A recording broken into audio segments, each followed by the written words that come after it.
Hey guys, Omni here. It's finally time for us to check out The Sandman over on Netflix. All the episodes have dropped into totality, and we're going to be tackling episode 1 here today. What my plan is for this is going to be at least trying to get at least one of these reactions out per day until we've completed the season. So stick around if you enjoy. I hope you do. I'm really looking forward to this. Since that very first teaser that we got, I've been really hyped up to check this series out. I've always heard great, amazing things about the comics. I've never had a chance to sit down and see what they were about myself. So I'm hoping that this series will be a great gateway into that, considering that the creator himself has a deep and heavy hand in the shaping of this series. So I hope that, in turn, this is a great representation of that. And it gives me that kind of gateway into that. And maybe even like, who knows? We'll see how things go. Maybe I'll go pick up the book myself afterwards. But I don't want to do that before going into this, because I'd like to experience it completely blind and seeing how that goes. Because then I'm not comparing it to anything. This is kind of, I'm allowing it to speak for itself. And that said, from what we've seen in the trailers, I think it looks beautiful. And I really can't wait to kind of get into this world, learn what it's about, and just kind of experience this journey. And then kind of hear from you guys. If you've read the books yourselves, kind of get your takes on the journey as well. But guys, with all that said, if you're new to the channel, or maybe you've been a long time lurker and you've just not hit that subscribe button yet, maybe if you enjoy this reaction, you'll consider doing so at the end of the video. Maybe even leave a little like. I'd really appreciate it. It really does help us out in the long run. If you want to see a full-length reaction to this and watch-along format, you check it out over on Patreon, or if you become a member of the channel, it gets you access as well. You get the same thing for all the other shows we cover here on the channel, as well as the opportunity to vote on what movies we check out for you guys every month. We got monthly Q&As, behind-the-scenes footage. We've got a lot of things over there trying to make it worth your while. But, of course, I know nobody can do that, and a simple way you can help us out is just by liking, commenting, subscribing, sharing these videos, because it goes a long way with helping us on the YouTube side of things. With that all said and down the way, guys, let's go ahead and hop into episode 1, Sleep of the Just. Here we go. We begin in the waking world, which humanity insists on calling the real world, as if your dreams have no effect upon the choices you make. You mortals go about your work. That is a fair point. Your loves, your wars, as if your waking lives are all. Ooh, whoa, holy. But there is another life which awaits you when you close your eyes. Holy shit, that's quite the way to start. And enter my realm. Wow. For I am the king of dreams and nightmares. When the waking Dude leaves you wanting and weary, sleep brings you here. Oh, and it's like a sleeping person shaping the hillsides. Wow. Face your fears, chimers that I create, and which I must control. There's a pumpkin head guy. That is my purpose and my function, till I left my kingdom to pursue a rogue nightmare. Rogue nightmare. Dreams rarely survive in the waking world. Nightmares, on the other hand, seem to thrive there. I like that. Chapter 1, Sleep of the Just. Man, the visuals, man, with them kicking off real strong. And that was just the opening sequence, giving us a taste. 1916, went across to England. They really did a good job getting that dream aesthetic across, I think. Are you here to see the Magus? Hey, wait a second. Isn't that... Father likes to be called Magus. It means sorcerer. Isn't that the little boy from Bly Manor? That's not weird. Dr. Hathaway. Yeah, he was in the first teaser. Tea for our guest. Have you brought it? The Maudlin Grimoire.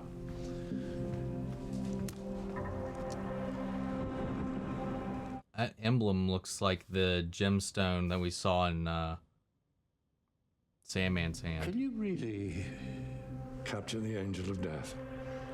Oh yes. With the spells recorded in this book, we can compel death to return our sons to us. What? Like, I know from the trailer, I mean, we see a glimpse of hell. I know Lucifer is involved in this and played by Gwendoline Christie. Wait, I think we saw Tonight, a bit of we will this. achieve what no one before us has even attempted, I think we saw the scene in the teaser too. and imprison death.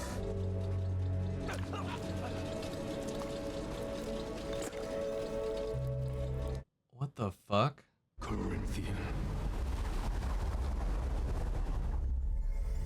My creations stay in the dreaming. Why should we confine ourselves to their sleeping minds? Here in the waking world, we're unstoppable. Please, no. No, I beg you.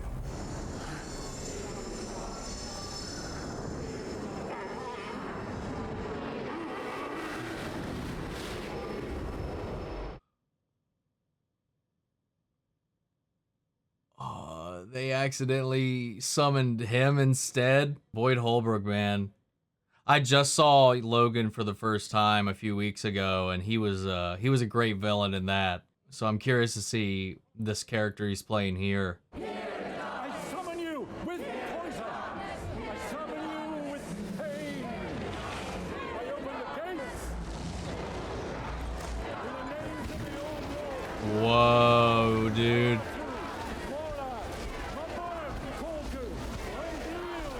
I think some of this was in the teaser, but I didn't.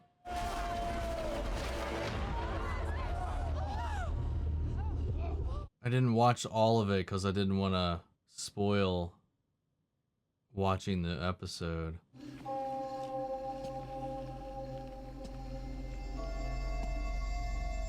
Yep. So that leaves Corinthian still unchecked and running around in the waking world. Alex. Such a weird but interesting design for his mask. Don't break the binding circle.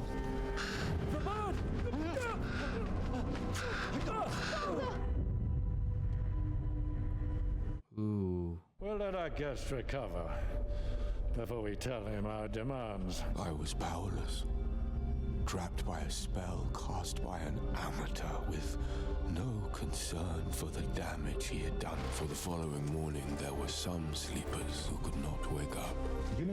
Affected nearly 1 million men, women, and children. Holy shit.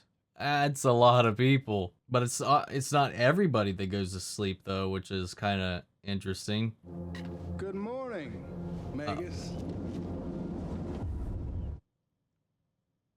Do you think Death was the only one in charge? The Reaper has family, you know? Desire, destiny, despair. What have I got then? Dream. You've taken his vestments. The ruby, the pouch, and the helm. It can lend you an aspect of his power. Extend your lifespan. Allow you to manipulate others. You must construct a sphere of glass inside the circle to contain Dream's physical manifestation. Wow, what a dick. No one must be allowed to fall asleep in his presence. No one. Or he will escape into your dreams. Will I see you again? You should hope not. Man, I love the air and the presence he gives off. And Charles Dance is just a force of nature in his own right with everybody he plays, man. I love this attempt to play God, and he's just like has no idea the machinations he's kind of fiddling with, it seems. Man, there's just like a odd, otherworldly, piercing gaze in those eyes, man. He pleaded for gifts that are not mankind's to receive, nor mine to give. So I remained silent. 10 years later. Enjoy yourself. 10 years. Well, I guess to an immortal 10 days. 10 years is like 10 days. They're nearly half hour late. I could watch him until they get here if you wanted to go.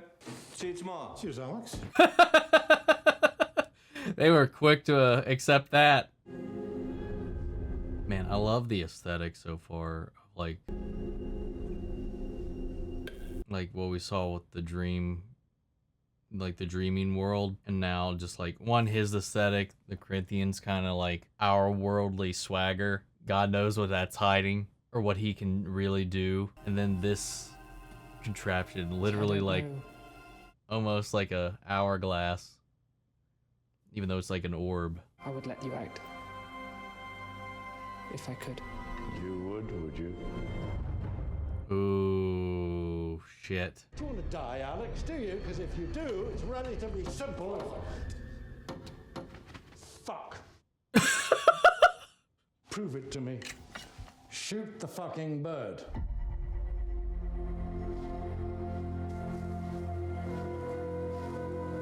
Half expect him to turn around and shoot his fucking dad.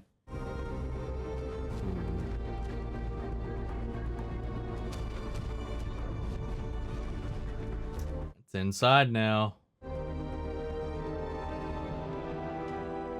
Man, I love ravens, dude.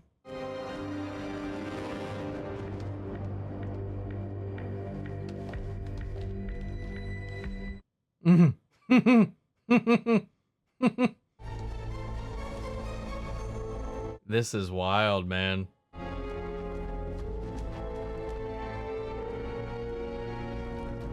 Distraction.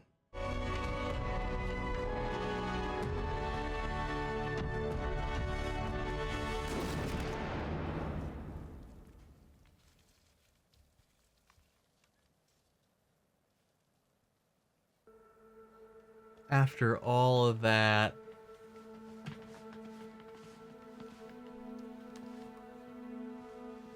Idiot. You could have shattered the glass. and this actor playing Dream just has such like a otherworldly quality about him, man. Really. They did a good job finding somebody for this one. Some begged for sleep that would not come. Wow. Others lived as perpetual sleepwalkers. Speak to me! Come on! Speak to me! It's all right, Father. Get away from me! If Randall were alive, he would hate you as much as I do. Oh. Break the circle. Sir, he's not moving. Is he? He's dead. Wow. I'm so sorry, Alex. Out of loss, new love was born, as was new life. For 9 months later, Ethel Cripps gave birth to a son. From now on, Johnny, you and I are going to have to make our own dreams come true, and no one is going to stand in our way. Speaking of SANDMAN, I really want to know the inspiration behind the mask, like the design for it, like that aesthetic choice. It reminds me kind of like a fly, but also an anteater in some ways. I don't know. I'm very curious about that. I want to look that up, like the concept behind it. Show him that he can trust you. Just promise that you won't harm me or Paul, and I will let you out. Should I have believed him this time? Should I have forgiven him for murdering my raven? Perhaps, but in the end, I could not. Take me upstairs, Paul. I won't be coming down here again.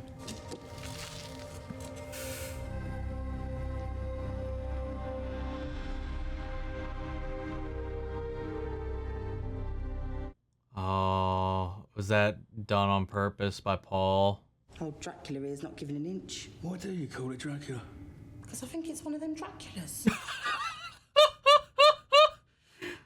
Oh, I was on Corfu and holiday once.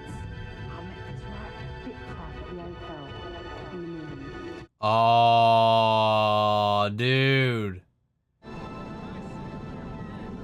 You done fucked up. He's He's free now. Ooh.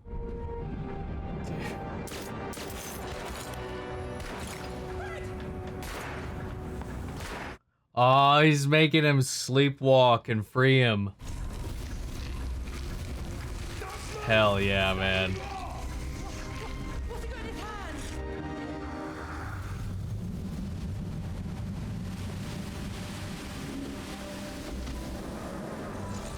Dude.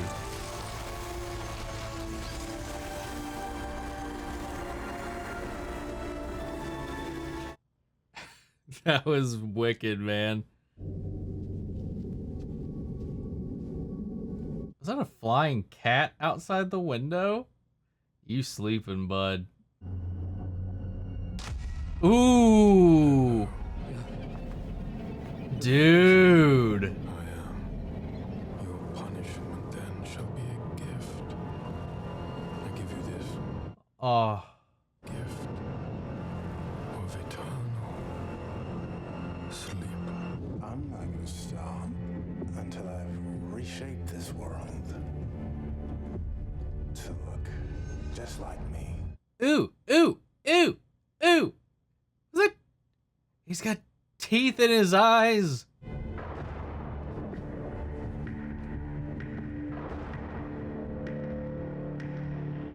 I think I knew that. I think I remember that in the trailer, but it just, oh, forgot.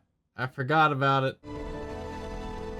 Oh, but it looks like it's all ruined. Or are we just outside the gates? Okay, we are outside the gates, but man, I love the scale and The realm. scope of this.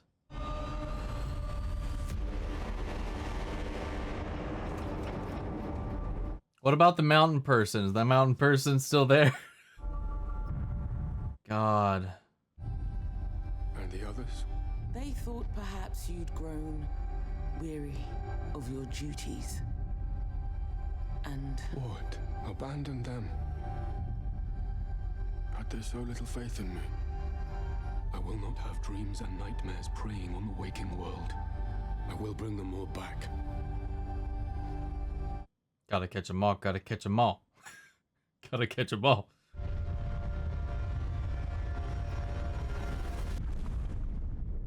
And... Nope, don't want to see it. Don't want to see it. Don't want to see a tease. Nope, don't care. I'll get to it when I get to it. You don't need to show me your stuff. I'm sold. I'm already sold. Don't need to sell me any further, man. That was a really great introductory episode, man. The whole vibe of it, especially like from the perspective of him doing his thing, doing his duties, the explanation of the dream world, the waking world, the influences that dreams have on our lives regardless of what we think of them, like our concept of I like that whole idea that they call it just the waking world, and then you have the dream world, that they are both just as real as the other because they both influence one another in the same manner. But it's us and our hubris that just like, no. This is the real world when we're awake. Like our dreams are inconsequential to our lives. I like that. I like that as a concept. It's just, it's true in a lot of ways.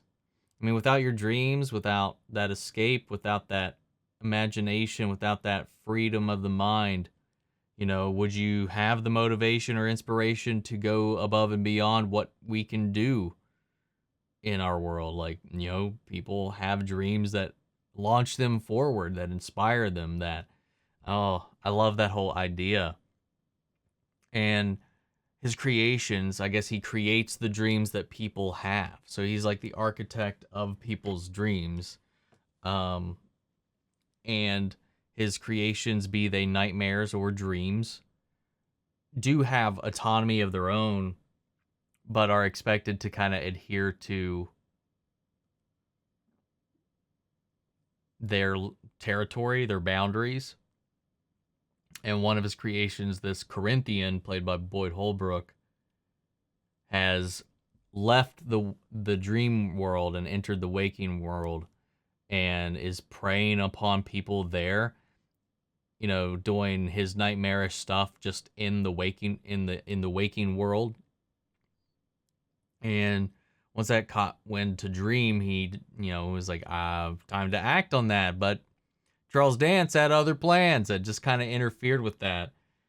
That whole thing, though, like, I get it. Like, they sought any means necessary to bring the loved one back, and somebody that he cherished more than the son that was right there, to the point where most people seemingly didn't even know he had another son. Because, like, when that guy from the museum came in bringing him that grimoire, like, he was like, I thought you only had the one son, you know, the one they had talked about, the one that had been lost, like his son that he had also lost. And they were kind of coming together on this in their mutual loss over this, to kind of goad, capture, and manipulate one of the gods into returning them. He was trying to court death when he did that spell, but for whatever reason, it latched onto Dream. Now, I don't know why that is. That wasn't really explained in the episode, at least. Maybe we'll explain that a little bit later. Maybe it's just mishap. Maybe because he was in the waking world, he was in our plane when that happened. Which, would that have worked? Would that spell have called him out and imprisoned him if he was still in the dream world? I don't know. But no, he was not going to give in to the pettiness of human squabbles, even to the point where it was just like his freedom hinged on it. Like, he didn't want to give them the satisfaction of being right. So there was like some pride elements to it. At least that's my interpretation. I could be wrong, but that's kind of how I was reading it. That, you know, he doesn't want to owe them. He doesn't trust them. He's not going to grant them his voice. He's not going to grant him their desires or any of that. And he had hope. He had some connection with Randall, right? That's the kid that grew up, but we saw age throughout, who just kind of ended up turning bitter with the burden of this kind of caretaking that he kind of was thrust upon. Until, you know, again, the pressures of his father, you know, caused him to kill the raven as a sign to prove himself, to stay in good graces. And that definitely didn't make that relationship good. He had hope. There was a moment of connection that they almost had. Like, there was like, and then another thing that was breached and taken away. And now his mask, his helmet, his ruby, his sand is all lost to the wind right now, with Ethel and her son. I wonder what time frame we're at now. I don't remember if it actually gave a time card once we leapt forward to old Randall. I mean, it was 1926, I think, when we were dealing with him as like a teenager, young adult, when he started talking to Paul more about everything, and when they first approached after the confrontation with his father. Maybe I'm misremembering that. I don't remember another type card that popped up. I just remember that there was 10 years after we saw him as the little Bly Manor kid. And then he went back in there, and then, you know, we cut ahead. And obviously we had to cut ahead quite a lot after that. We jumped ahead 10 years, and he said, I've been in prison for almost a century, or even more than a century, I guess at this point, possibly. So I can only assume maybe it's present day now. But man, without him being active in the world, it's interesting to see the effects of that. Like, it's chaotic in a way. It's not like without him people can't sleep. It is just, it's unstable, it's untrustworthy. You have people who are perennially trapped sleepwalking, like they're existing, they're walking through their day, but they're just checked out, they're gone. You have people that cannot sleep no matter what. No matter how many drugs are pumped into them or whatever, they will not fall asleep. And then you have people who just can't wake up. It's really interesting. And then you had nobody in check in the dream world, and people there lost hope that maybe they had abandoned him, which I do kind of get. I was like, how long has he been doing this? And like just 100 years in the grand scheme of things. And they're like, oh, he's forgot us. Wow. And then they left. I have a little more faith in that, I would assume. Like I kind of get where he's coming from. I was like, do they think so little of me after all this time? And I was like, I kind of feel that as well, but who knows? To each their own. But on top of that, we know the nightmares like Corinthian and stuff like that must be having a heyday, just running around in the waking world. I don't want to call it the real world. I feel like that's discriminatory at this point, the way it's set that up. But who's this actor? I think it's like, I can't remember his name. Tom Sturridge. There's just something about this presence that he gives off that is just, it is otherworldly. He's one of those people that he's just like, it's his bone structure, it's that look in his eye, the way they unkempt his hair, and the gleam, the air, and the posture. It's otherworldly. And then when they add those vocal effects, when he's in power, when he was free, and he got himself out and he came into Randall's dream when he was walking through and came up there, when he was just sitting there in that chair. That was such a beautiful, haunting shot, and I loved it. So good. And Boyd Holbrook, man, I've only seen him in Logan, and he's already got some of that same swagger here that I really like. He's one of those people that just do a really good job at playing villains, and he oozes that malicious charisma really, really well. And I can't wait to see a little more of him and what's going on with, like, what kind of nightmare he is. Like, what is his goal? What does he want out of this? Or is it just to achieve something? Is there something he's after? I don't know. Or is it just the freedom and the fun to, play around in this world where we go into the dream world to play around at our leisure and come and go? And I don't know, maybe there's some kind of jealousy, or maybe even some level of revenge that comes out of that. I don't know. I'm just speculating right now. I know very little about this series as a whole. I know it very vaguely just from things I've heard.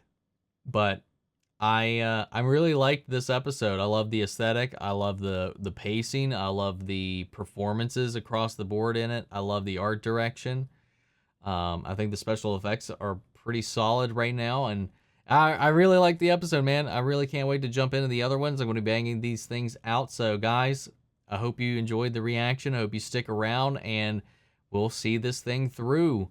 So I hope you guys follow me on this journey as well. If you're not already, make sure you guys subscribe and let me know your thoughts on this episode down below, and we'll carry on that conversation after the video. Feel free to join us in our Discord. We could talk about it there as well. Links to that and all my socials in the description box below. Follow me in each and every one of those. I'd really appreciate it. If you want to see the full-length reaction, remember it's on Patreon, or if you become a member of the channel, gets you access as well. And speaking of, before we go, I want to shout out our channel legends: Manny Sherritt, Jason Coleman, Philly Vane, Yori Corey Scott, Margaret Grace, Mary Bradley, Melita, Robert Anguiano, and Raven McCann. Thank you guys so much for your continued support. But I'm going to get some sleep. It is 4:11 in the morning, and I got stuff to do tomorrow. So, guys, thank you all for tuning in if you've lasted this long, and I'll see you guys in the next episode. Take care, everybody.